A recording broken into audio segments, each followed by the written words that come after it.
Welcome back. Well, the ongoing crisis offers no easy solution. So just what options are on offer? The Palestinian Authority would like to assume authority over Gaza, including its border with Egypt, but Hamas is adamantly opposed to surrendering any power. Joint Israeli-Egyptian control over the border is another option, but is unlikely to secure Palestinian support. This leaves only one more solution, perhaps the one most likely to succeed. The European Union has offered to resurrect the 2005 Rafah agreement, whereby EU observers would monitor the border. Still, Hamas is likely to reject this deal, taking us back to square one. Well, joining us again are our guests in Cairo, Hassan Isa, in Amman, Jawad Al-Hamad, and in Brussels, Alexander Graf Lambsdorff. Welcome back, gentlemen. Mr. Hamad, the EU and others are pushing for a resumption of that 2005 Rafah agreement. But one wonders how much of a difference that would make. If we remember, under that particular agreement, when Ismail Haniyeh was the Prime Minister of the Palestinian people, he was struggling to get back into Gaza through the Rafah crossing from Egypt. So if it was happening then, surely it will be much worse now. I agree to this conclusion, and unfortunately the experience of the Rafah agreement has been implemented in the interest of the Israeli people and the state, not of the Palestinian interest. Firstly, that it has been closed for 100 days for the first year, which is 30% of the year it was under closure. Secondly, Europeans always escape away. They go away when an Israeli alarm of security will reach them in any day, in any night, in anything. And at the same time, usually it has been false alarm for this own security. There's no any threat for their life by any single individual Palestinians, not only factions. And all Palestinian factions agreed at that time that this border will not be targeted in any how, and they were securing the area from any disturbance against the borders itself, and everybody can witness this, and the European reports saying this also. Thirdly, there were much corruption in the crossing border also. That was reported by many civilians, many citizens in Gaza Strip.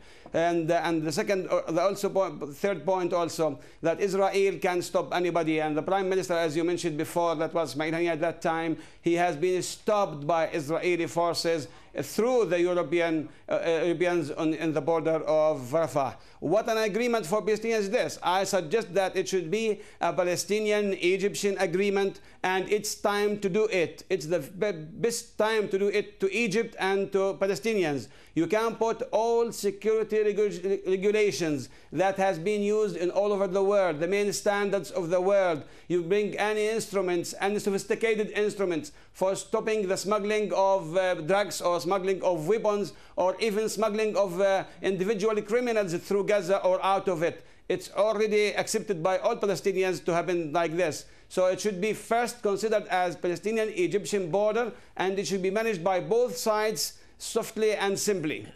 Let's get a response from Brussels. Alexander Graf Lambsdorff, is it an issue of policy for the EU that by giving Hamas any control at whatever level, that means you're legitimizing them, which is against EU policy? Is that the problem? Well, of course, it's part of the problem, but I think Mr. Hamad just made a point that I think needs some comment. It's not as if we, wished to take, an active role in the Rafah border crossing, just as we do not wish to take an active role in any border crossing across the world. If the people on the ground can agree, that's fine. But when you say a Palestinian-Egyptian border crossing, who are we talking about on the Palestinian side?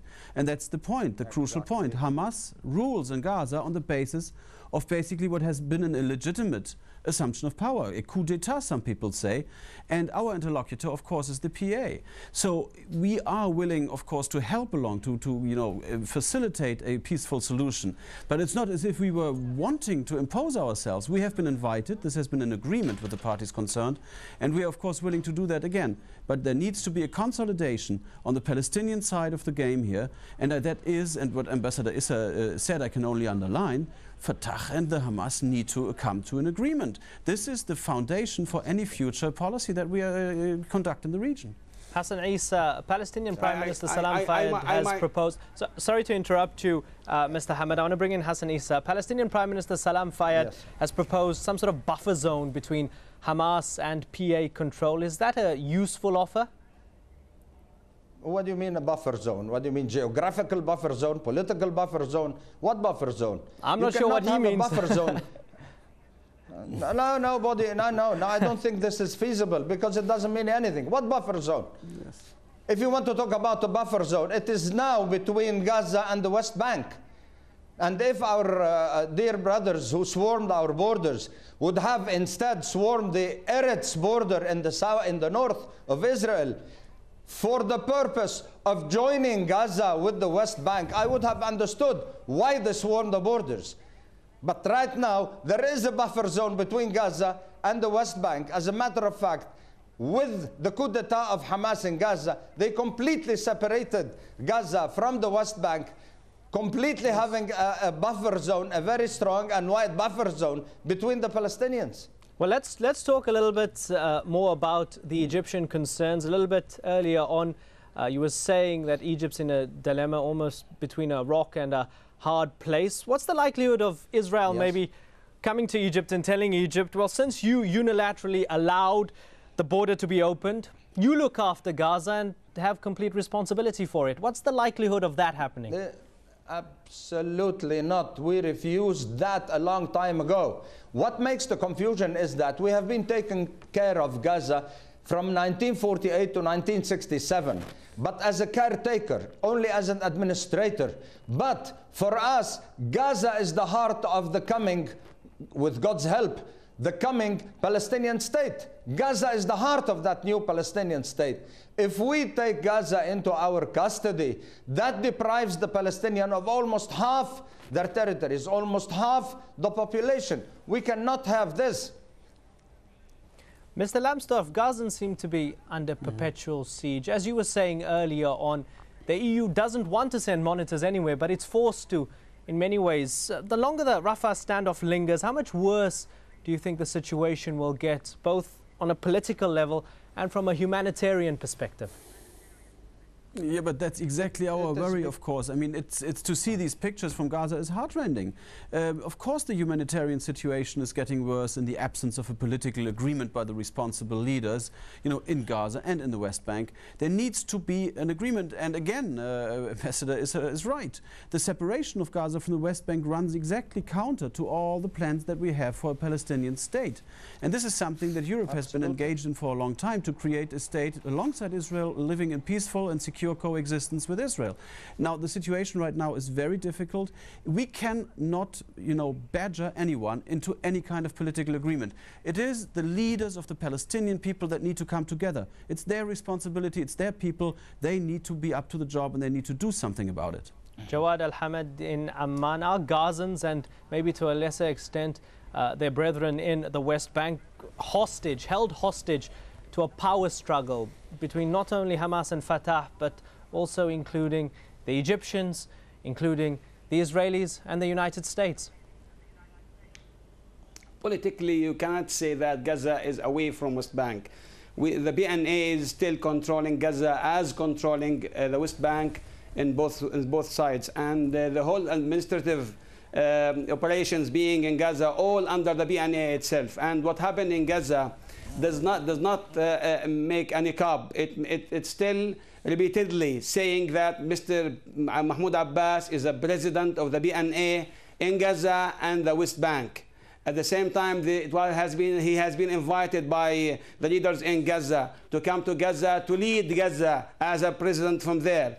And the idea of the separation that has been spread over, it is an Israeli idea. Unfortunately, at the beginning, when I was monitoring all the media who was talking about this idea, it was the Israeli who did first, unfortunately. All right. I want to bring in Hassan Isa for a final comment. Sorry to interrupt you. I want to bring in Hassan Isa for a final comment. There's only a minute left on the program.